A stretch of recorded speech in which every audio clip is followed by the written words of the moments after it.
Hey everyone, I hope that you guys are doing well. For those that celebrate, happy Christmas Eve day and happy holidays. That would have been easier, right?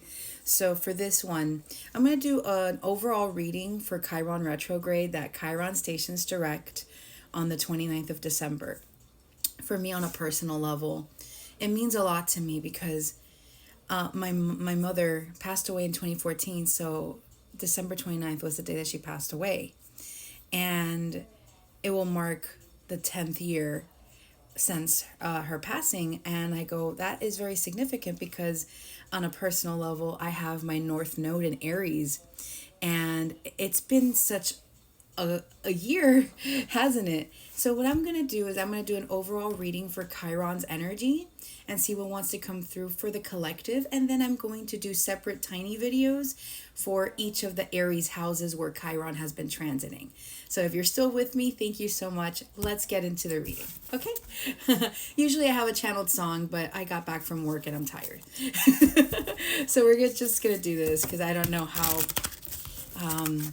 tomorrow will be. So I want to do it. I got inspired. I was like, I haven't done these. I've actually wanted to do these for other transits, but we'll see. I'm in a time crunch lately, so yeah. All right, let's see. Let's cleanse the space and see what energies want to come through of what we've been through, what we're going through, what we're ending, what cycles. There's so much astrologically speaking that we can reference, but let's go with the cards and see what energies want to come through. All right, Chiron retrograde, what do you want to tell the collective? We're starting off with the world. Yeah, pretty much, right?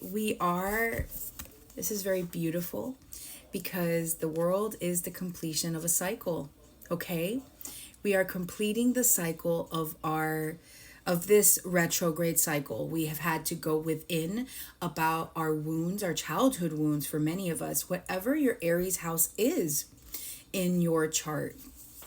All right. And the world is ruled by Saturn, and we have Saturn in Pisces, which is also creating a lot of lessons in that area of life. But I feel that, oh, this is beautiful.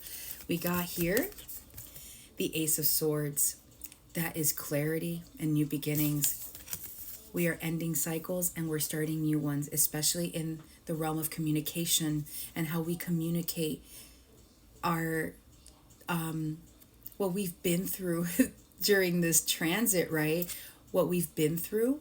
And because Chiron is the wounded healer, we will be more open about speaking about our wounds and trusting the process and being ready to speak. I'm ready to speak what I've been going through. I feel that is very true for me. Let's see what else wants to come through. What other things want to come through for the collective? Knight of Wands. Something that, so whenever I think of the Knight of Wands, I think of someone wandering aimlessly sometimes because they're so excitable, so fired up about something and so passionate, and they want to get to their destination. And I feel that this has been the Chiron retrograde for many of us. Maybe a lot of us didn't understand what was coming through, but those that have been doing shadow work or healing, however it is for you, any form of just kind of going within and reevaluating everything that you've been through this year. This is the Knight of Wands energy. It's a culmination of finally knowing, okay, I was so eager to reach this destination, but I needed to understand where I came from first so I can understand where I'm going. Oh, that was profound. Look at me. Oh my goodness. And with the world, this is such a beautiful energy. I'm going to get one more card and I'll end the reading there because I think this is self-explanatory. This is a very beautiful, short reading, but very on point. All right, let's see. One more card for the collective, please. That's so beautiful. We got the Wheel of Fortune. We got the Wheel of Fortune. Jupiter is in Gemini, and that energy is expanding. It is still retrograde, and I will do readings for it because I feel compelled to do some. Jupiter in my Gemini house of the ninth house has been very intense, but very insightful. And I feel that you have gained so much insight through that transit as well. And it is aspecting Chiron, just that energy alone, because it sextiles Gemini, and Aries is a sextile. And what that means is it's a harmonious aspect that brings these energies to like, it fires it up. Whatever your Aries house is with your Gemini house, it is in combination bringing it to, it's like fueling the fire. So whatever healing you've been doing, it will be reflected with that Jupiter energy expanding everything and spiritual knowing. It's so beautiful. I love Jupiter. And this is it. The Wheel of Fortune. What was I saying about the Knight of Wands? The eagerness to reach a destination, but needing to know where you came from to go to where you want to be. And that's the knowing with the Wheel of Fortune. As long as you know in which direction to go, you're already on path. You're always on path, technically. But knowing that you trust the universe enough to just keep going, you don't need to control where you're going. It just flows naturally. That's the beauty of healing your wounds. You don't need to have control.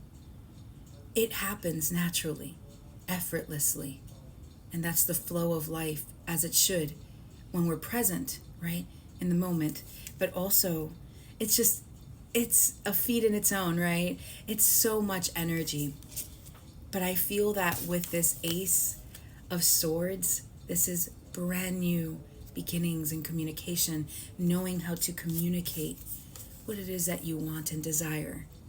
Now, having healed those wounds from childhood, from earlier years, or however it is for you, however that transformation or that I'm hearing being the pioneer, because Saturn and Neptune are going into Aries next year. Even if they're going to like retrograde back, that's still tapping into the next sign, right? And we're being refined in wherever Saturn is. I think of refinement. We're being refined so that we can complete the cycle. And right now with Chiron retrograde and stationing direct on the 29th, I really feel that we are entering a more prosperous and more knowing of ourselves. We know ourselves better now because we had to go through the painful transitions to understand what we stand for, what it means to be me, what it means to be you. And that is beautiful. And that is the collective reading. I hope that you guys enjoyed it, and I will do the little short readings in a bit. So again, enjoy, and just be present in the moment. Enjoy your surroundings, your loved ones, however that is. And if you have questions, I keep hearing questions about your faith, any of that or in between. It's okay to have questions, and it's okay not to have an answer. I've honestly I have so many answers now, but I don't even know the question anymore. It's been so wild for me. I'm hoping to do an Empress Talks where I talk more about it, but yeah. All right, guys, take care, and on to the next one.